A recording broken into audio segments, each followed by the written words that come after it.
Bom, e agora então vamos para a próxima apresentação. A próxima apresentação também vai ser por alguém que nos acompanha já há muitos anos, que inclusive já esteve à frente, né, do nosso GT de condições eh,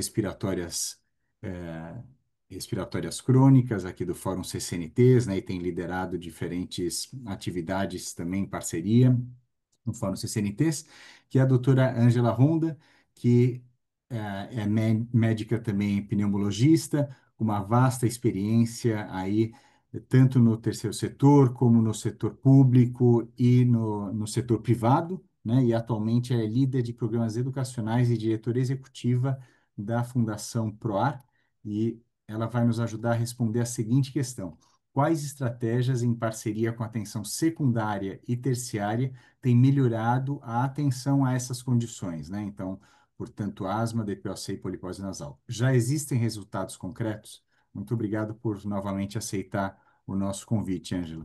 Agradeço imensamente. Você sabe que eu sou uma grande entusiasta do fórum. Esses eventos que a gente vem fazendo e vem crescendo é muito bom.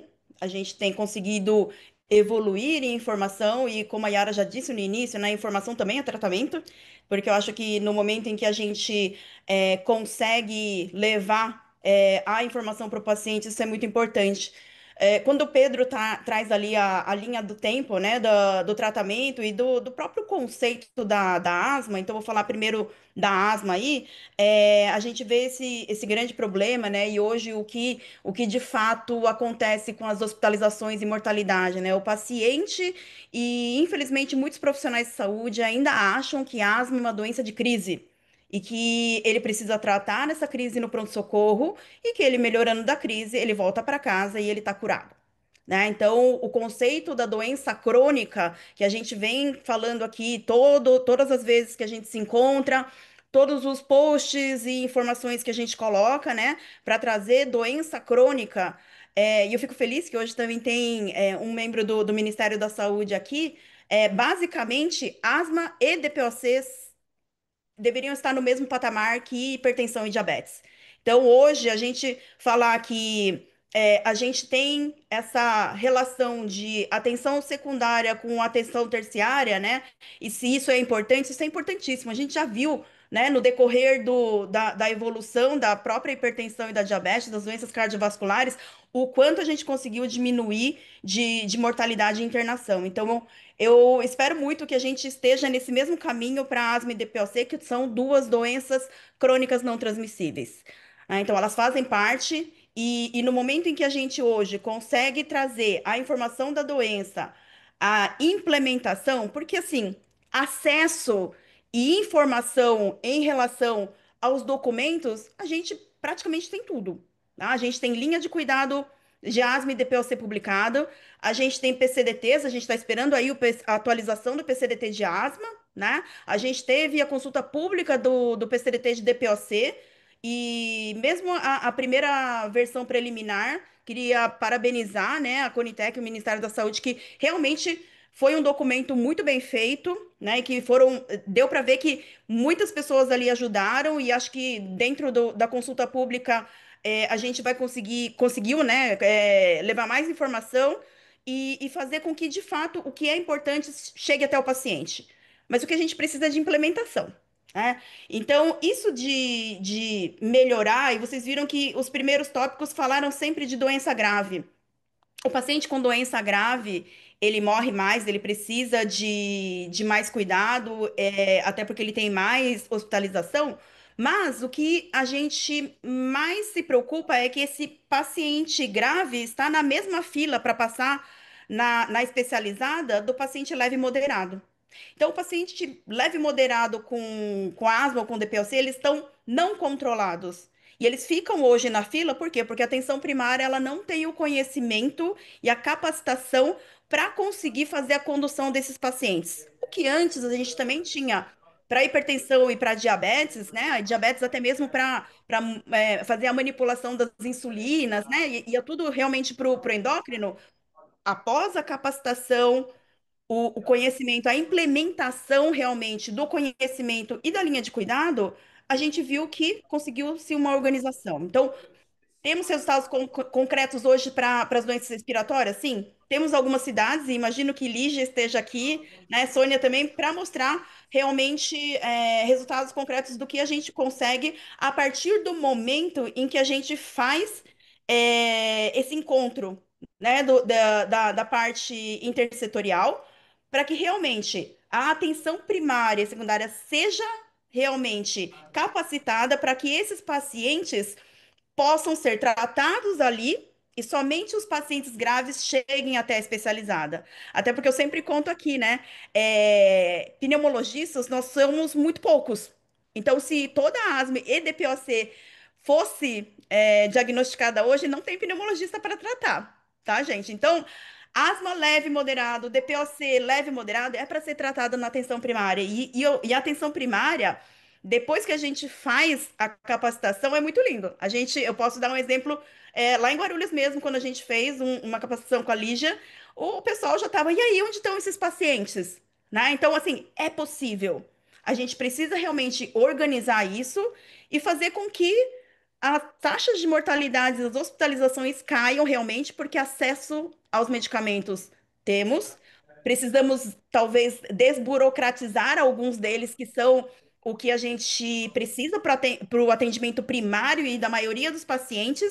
E como o Pedro falou, a gente tem hoje imunobiológico para tratamento de asma. A gente pode conseguir até mesmo remissão de pacientes com asma grave, que hoje corre risco de morte e de hospitalizações frequentes, frequentes mesmo, no momento em que a gente realmente consegue organizar essa jornada do paciente.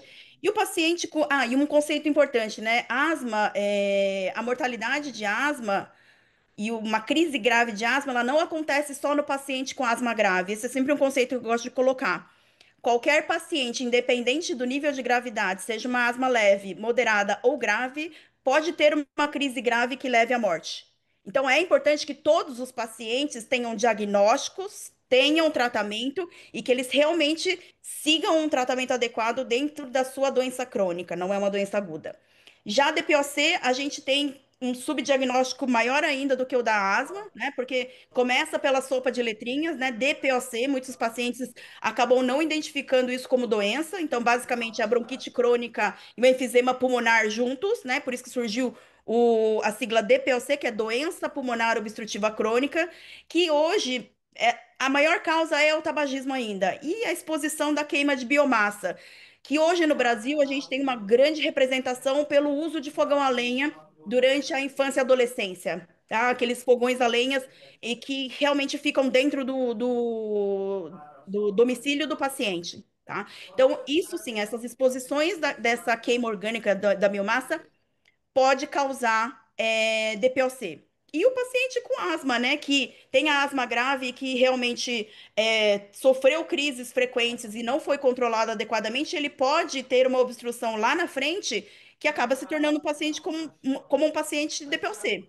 Ou mesmo um paciente que teve asma na infância e depois teve a sua melhora, acabou fumando, e aí ele tem as duas condições, tá? Até porque nenhuma das duas tem cura. Então, quem teve asma na infância, tal da bronquite alérgica, que fez natação e curou, ou fez a simpatia e curou, não existe. Né? A asma, ela é uma doença crônica. O que aconteceu foi uma melhora em um período sem crise, e aí o paciente volta a ter crise depois. Tá? Então, isso é muito importante que esse conceito fique. E da DPOC, porque o paciente, ele associa, como o Mark disse, né? Ele não associa o sintoma dele com a doença. Então, isso é muito importante. E a gente sabe que muito das crises, as exacerbações que o paciente com DPOC tem, ele acaba tendo a morte não pela exacerbação em si, mas por doenças cardiovasculares.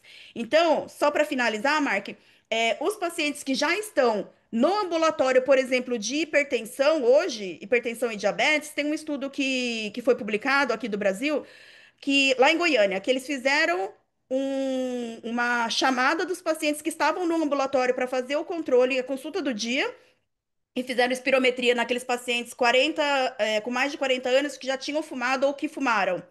E fizeram espirometria. 18% dos pacientes que tinham sintomas tinham DPOC. E 54% desses 18% não tinham diagnóstico de DPOC. E estavam dentro de uma unidade de atendimento, né, de hipertensão. E dos pacientes que não tinham sintomas, mas que eram expostos aos fatores de risco, que fizeram espirometria, 12%. Então, a gente está ali com os pacientes já dentro do sistema de saúde, mas sendo olhados realmente só para a parte cardiovascular. Então, a gente expandir isso e levar esse conhecimento para a atenção primária tem um impacto enorme. Obrigada, Mark. Muito obrigado, Ângela. Acho que esse pleito aqui, essa bandeira que você está levantando, ele vai continuar nas próximas falas também. Acho que vai você abriu o caminho, né, para as próximas falas que a gente vai ter por aqui, né, da importância da atenção primária, né, até para que a especializada possa atender os casos graves e que a atenção primária possa fazer um papel importantíssimo aí com a maioria dos casos, né, como você colocou, né, e que é tão importante.